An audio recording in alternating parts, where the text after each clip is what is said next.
Hey everybody, how's it? This is Geebz here. Good morning. I'm your old composer here at the Decomposer Lounge. A little late to the show here on a song that was just released by Linkin Park as a song that was cut somewhere back in 2002 or 3. I did some reading earlier before I set this up. And obviously with Chester Bennington.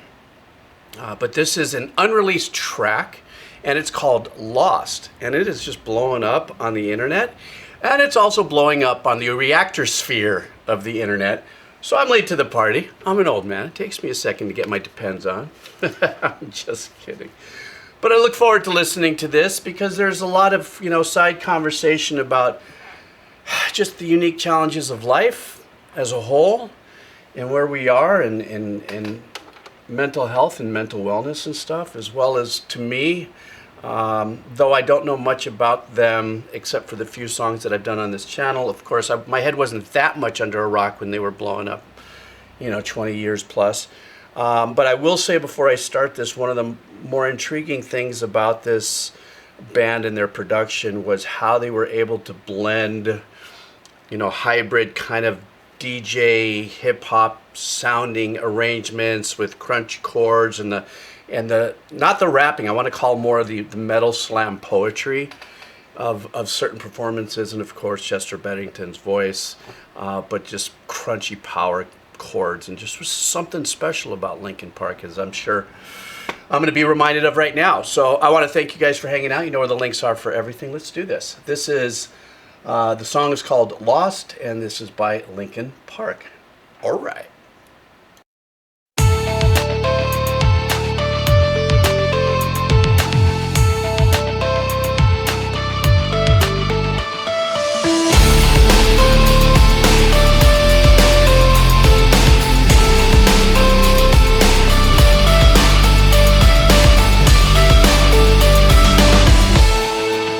Just a scar somewhere down inside of me, something I cannot repair, even though it will always be. I pretend it isn't there. I'm trapped in yesterday, where the pain is all I know, and I'll never break away, 'cause when I'm alone, I'm lost in these memories, living behind my own illusion, lost all my dignity, living inside my own confusion. All right, so I kind of said a little bit of it when I started the video, and now I get to reinforce it. One of the unique things about this track that I love, and seems to be, it's a major moving point of production right now with not every single metal and rock track that's coming out there, but an emphasis on ambiance and ethereal. First and foremost, Chester's singing, it's a haunting, emotional, nostalgic thing that pulls you, knowing that he's now a legacy of many people's world through music, through the memories of his performance and everything he represented. The power of his voice is unmatched. Every time you hear anything by Chester Bennington, you are going to automatically be pulled into a place of nostalgia. Okay. That being said, the production, though, remember how I was talking about the unique hybrid aspects of what they did. And when I'm talking about what I hear in today's production, what I'm hearing now, and what I don't know, is just because this is a first-time release of something that was cut back in the day, is that was it remixed and remastered recently? Well, it couldn't have been remastered if it wasn't mastered in the first place and released, I don't think. The reason why I say that is because a little shaping of the bottom end during that kind of trappy loop that's happening in the first verse, where he's performing in a very kind of haunting kind of way. The very bottom end is shaped a little differently that may not have had the same shaping back in 2003. The ambient setup for this thing is this pattern that is repeated. I can't get high up to the note, so I'll do it an octave lower. Da, da, do, da, da, do, do, do, do, do, do, do, do, do. And that opens up that way. And then even when the power chords come in, that's like the signature, punch of Linkin Park. When it pulls out and he comes in the first part of his verse, everything kind of shuts down. It gets into more of the DJ's world in production. So you have the loop going, and then you have this really small, what I call shutter rhythm pattern behind the loop, going behind the loop. So you have the drums in the front punch end area where the guitars come in, and then you have that. The ambience is really set up uniquely because there's so little happening in the verse, but the reverbs that are on his voice and the reverb that's on his on that little pattern, and a very light-handed bass line. But the reverbs on those two things are what I would call crystal cave reverbs. They're infinity sounding, with a little pre-delay, so it gives you that space. But what's really super cool about this is that when he punches into his hook, the first chord I was expecting was not the chord that I got. Actually, it was, I think, the third chord in the progression, I think. But then that was the signature aspect of what I recall from Linkin Park. Power chords that emphasized all the turnarounds, There's not a chuggy thing that's happening here. And those power chords, just the stereo imaging of that along with the arrangement. And still, it's still in there. They just boosted that maybe with another layer, And something that I haven't heard yet is something that at first I was getting a little used to with Linkin Park, is that you hear a lot more of that slam poetry, let's say, maybe in a pre-chorus or something that would get to the punch. But it looks like the emphasis of this is the core emotional performance of Chester and the melody and everything like that. And of course his signature, intense, that power he's got in his voice, that he can go from that little intimate space when he sings and pulls you in, and he takes you in and he takes you in, and he just goes boo, right there for the hook. But I'm tired, I will always be afraid of the damage I've received, broken promises they made, and how blindly I believed. I will never break away, 'cause when I'm alone, I'm lost in these memories, living behind my own illusion, lost all my dignity, living inside my own confusion. I try to keep this pain inside, but Okay, I'll get back to this section in just a second. The second verse now, what ends up happening is that in production is almost a repeat, but then what they added there to really give us a little bit more of that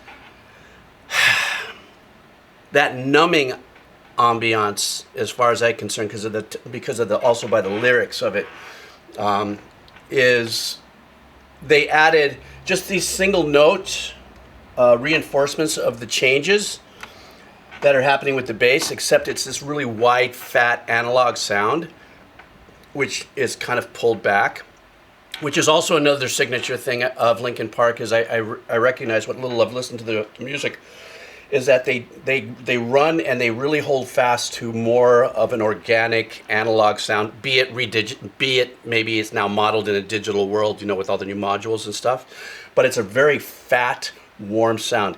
Then what happens is when the hook comes in, maybe this was what it was in the first circuit, I didn't quite dial in on it, but that little melodic thing that happens also gets a little bit more of like kind of like a chiptune vibe, from the OST world, a little more grindy. So he's singing this powerful part of his melody, and with that great interval that he punches through, but that little hook that's in there, has that little chiptune 8-bit kind of vibe, except it's not as gritty and grindy. I'm going to go back a little bit so we can get into this section cleanly. my own confusion. I try to keep this pain inside, but I will be alright. I try to keep this pain inside, but I will never be alright. I try to keep this pain inside, but I will never be alright. I try to keep this pain inside, but I will never be alright. I'm lost in these memories. Sorry, I got to go back to that, and we're going to listen to that again. You know, the power of less is more is probably one of the most underestimated parts of composition when we're dealing with sound. Less is more across life in so many different ways can be very powerful, but it's also the power of simplicity. What I mean by that is we don't have an abundance of instrumentation going on here, but whoever was part of the team that produced these background vocals that we just heard was so powerful and so soaring. You know, so not only because of the fact that these weren't harmonies that were bold, moving harmonies with every syllable or something like that. They kind of they kind of empowered the same technique as these punchy whole notes or power chords that are being played without them necessarily being so far up in your face. So you've got about 4 or 5 different lines of Chester holding out these great harmonies. And in those harmonies are also different textures of his voice. I'm not a voice coach, but you know what I'm talking about. So he's got that more powerful, gritty one, that one way up here. That was just everything that he had, and that was just coming from here. But then yet he had the softness and some of the more intimate sounds in other answer backs to that he was toying with. That was just sick. Let me just move back. We'll listen to that and then finish this up. Keep this pain inside, but I will never be alright. I try to keep this pain inside, but I will never be alright. I'm lost in these memories, living behind my own illusion. Lost all my dignity, living inside my own confusion. Well, I just realized when I looked down, this has almost what it's right now. It's February 12th, and this almost has 10 million views, and for probably so many other reasons. Nostalgic, what his journey's represented to a lot of people, what his legacy continues to represent, and you know, the power of pain and honesty, you know, combined with a composition and arrangement like this for this particular track is just going to be one of those tracks, I think, part of Linkin Park's legacy releases that is going to probably really fill a really big, powerful spot in a lot of people's soundtrack of life. And you know, emotionally, I don't have anything in comparison to what he's gone through with his life and stuff. But as a piece of artwork, sonic piece of artwork, doesn't mean that you cannot feel, you know, everything in it. So it puts you in a place of, you know. But it was an incredible piece of music, and I love this. I love the hybrid stuff. I love, you know, comboing, you know, and especially since I've really drifted in the OST video game world on my other channel. There's such a representation of unique uses of hybrid composition and stuff like that I feel like it was just kind of apropos to see a kind of pseudo-anime looking kind of cartoon with that, because I felt like I was on the wrong channel for a moment. But anyhow, so those are my thoughts. Me and a million people talking about this, but in my old little Decomposer kind of way, I'd have to say this is an extremely powerfully magical little piece of work that they put out. I'm really interested to know, though, if it was more recently engineered and then mixed. But that's what I mean. Even though it was cut in 2002 or 3, if this release was bringing up the files and mixing them, you know, within the last year or 6 months or something, that'd be interesting to find out. All right, guys, listen. Have a sick rest of your day. got a couple more great things coming for you. And don't forget, on Patreon, I have the brand new Patreon-a-thons that I'm doing over there, so you want to check that out if you'd like get a whole, like, one stop of, like, Geebz is going nuts with some music. Anyhow, that's my story, and I'm sticking to it. Have a killer day. Talk to you later. See ya!